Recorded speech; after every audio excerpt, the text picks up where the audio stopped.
আপনাকে আপনাকে আপনাকে আপনাকে অনেক ধন্যবাদ। আমি প্রথমেই যে বিষয়টি আপনার সঙ্গে জানতে চাইবো যে আপনাদের সঙ্গে জামায়াতে ইসলামীর রাজনৈতিক সমঝোতা, রাজনৈতিক ঐক্য, নির্বাচনী ঐক্য যখন দৃশ্যমান হতে চলেছে, তখন জামায়াতে ইসলামী নিয়ে আপনার 4-5 বছর আগের বক্তব্য সোশ্যাল মাধ্যমে বা ফেসবুকে বিশেষ করে ছড়িয়ে পড়েছে, যেখানে এমনও বক্তব্য আছে ইসলাম ধ্বংস করতে জামায়াতই যথেষ্ট, ক্ষমতায় এলে জামায়াত তাদের আকিদা চাপিয়ে দিতে পারে। এ নিয়েও আপনারা বিভিন্ন সময় আশঙ্কা প্রকাশ করেছেন। আমি দেখেই বলছি যে আপনি বলছেন, কোট করছি, তিন জিনিসের নাম, তিন জিনিস অর্থাৎ শিবির, বেয়াদব, তিন জিনিসের নাম শিবির, বেয়াদব, বেআমল এবং উচ্ছৃঙ্খল। এই তিন জিনিসের সমন্বয়ে শিবির হয়।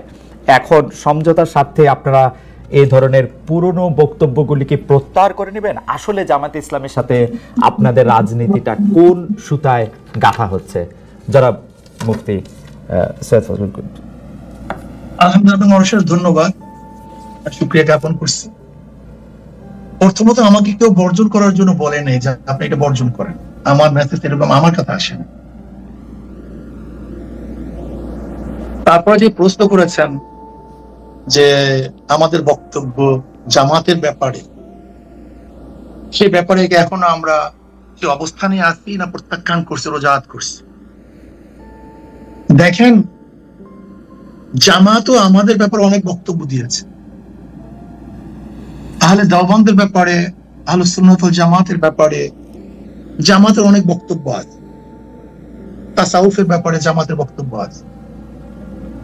জামাত সেই বক্তব্য থেকে একটি পরিমাণ পিছপা হয়নি। আর আমরাও বিগত দিনে যে বক্তব্য দিয়েছি এবং আমাদের মুরব্বীরা যে বক্তব্য দিয়েছেন, তার থেকে আমরা এক চুল পরিমাণ এখন পর্যন্ত আপনার সাথে কথা বলা পর্যন্ত পিছপা হয়নি। প্রত্যেকের অবস্থানে আছে।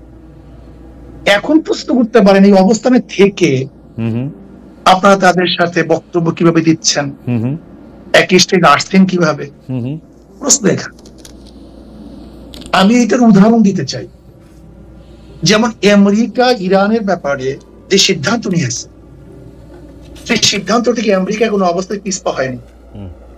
আবার ইরান আমেরিকার ব্যাপারে যে বড় শয়তান বলেছে, সেখান থেকেও কিন্তু ইরান কোনো অবস্থাতেই রোজাত করেনি, তার বক্তব্য প্রত্যাহার করেনি। কিন্তু তারপর কোন এক কারণে কিন্তু তাদের মধ্যে একটা সমঝোতা হয়েছে, যুদ্ধ বিরতি চুক্তি হয়েছে। ঠিক আমরা মনে করি প্রত্যেকের অবস্থানে থেকে কোন এক বিষয়ের উপরে আমরা ঐক্যমত হতে পারি। ওকে, ধরে নেন আমরা 28 তারিখে যে সম্মেলন করেছি, সেখানে হিন্দু আসছে, বৌদ্ধ আসছে, খ্রিস্টান আসছে। তার মানে এই নয় যে খ্রিস্টান, বৌদ্ধ, হিন্দুরা তাদের আদর্শ বিসর্জন দিয়ে ইসলাম কবুল করে আমাদের মাঝে আসছে, ব্যাপারটা এরকম না। রাইট। বরং কোন বিষয়ের উপরে ঐক্যমত, সেই বিষয়ের উপরে তারা ঐক্যমত পোষণ করার জন্য এসেছে। ওকে, ঠিক আমরাও মনে করি জামাত আমাদের ব্যাপারে যে আকীদা বা বিশ্বাস রাখে, যে বক্তব্য তাদের আছে, আমরাও জামাতের ব্যাপারে যে বক্তব্য দিয়েছে এবং যে আকীদা বিশ্বাস রাখি, সে প্রত্যেকের অবস্থানে আছে।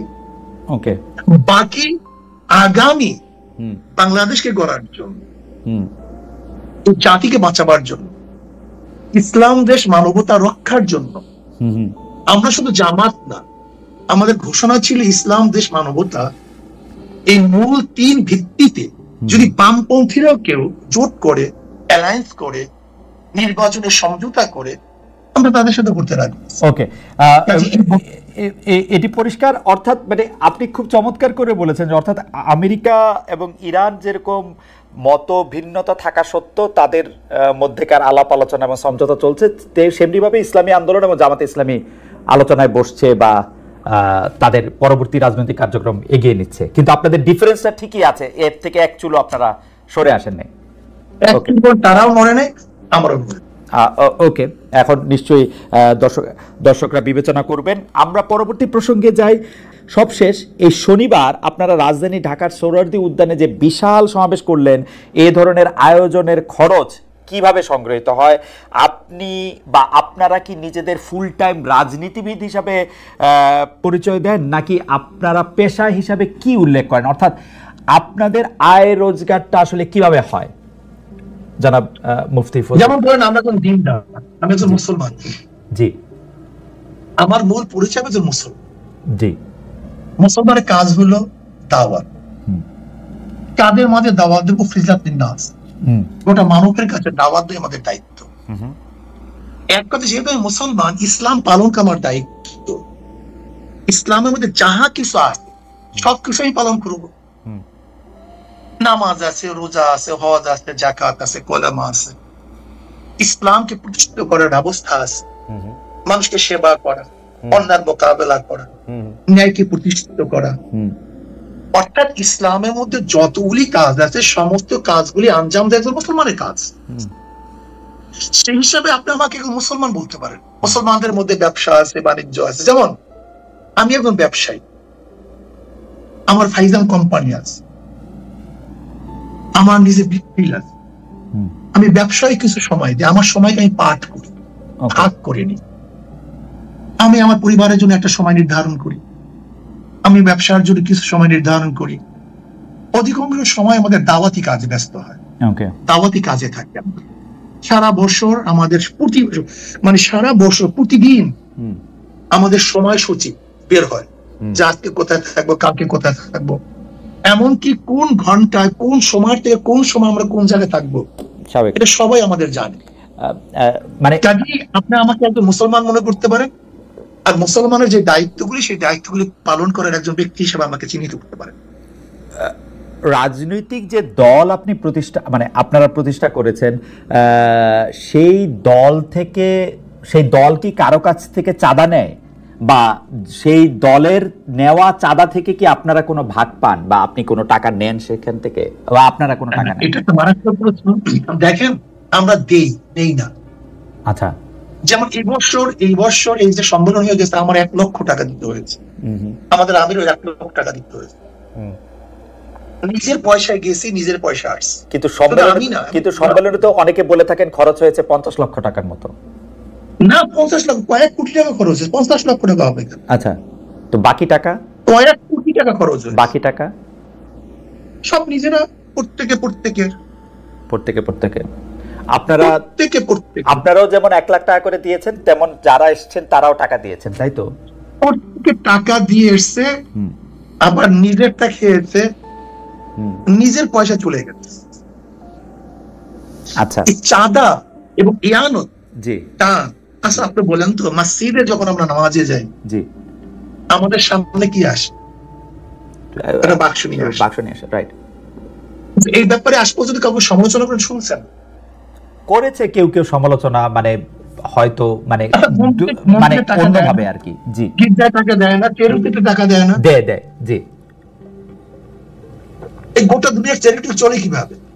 তাই চলে না। আমাদের প্রশ্ন, কারণ বাংলাদেশে কেউ কিন্তু এই ব্যাপার শোনেন, আপনি যদি আমার থেকে 10 টাকা দেন, আপনি যদি আমাকে 10 টাকা হাদিয়া দেন, এমনি দেন,